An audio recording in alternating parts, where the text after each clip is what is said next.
सालार ने कराची ऑपरेशन को पॉलिटिकल करार देने के साथ साथ रॉ की कार्रवाई के हवाले से भी सबको मुतनब्बे कर दिया है, लेकिन अब देखना यह है क्या सियासी क़यादत अस्करी क़यादत के साथ इस हवाले से ऑन बोर्ड है। और साथ ही डिफेंस स्टैंडिंग कमेटी ने कायदे तहरीक इल्ताफ हुसैन के खिलाफ लीगल एक्शन लेने के हवाले से भी फैसला कर लिया है।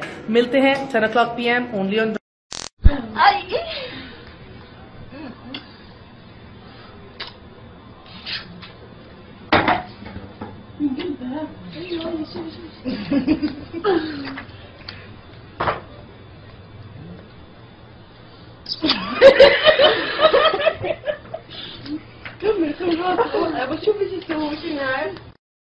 Chief of army staff general Raheel Sharif के दौरा कराची और अहम बयानात के बाद आज एक SSP का पार्लियामेंट की चौथी बड़ी सियासी जमात को एंटी स्टेट करार देना, दहशतगर्द जमात करार देना क्या मायने रखता है? यकीनी तौर पर it will be the survival of the fittest. अहम तज्जियों के लिए tune in at 10 PM only on Dawn news.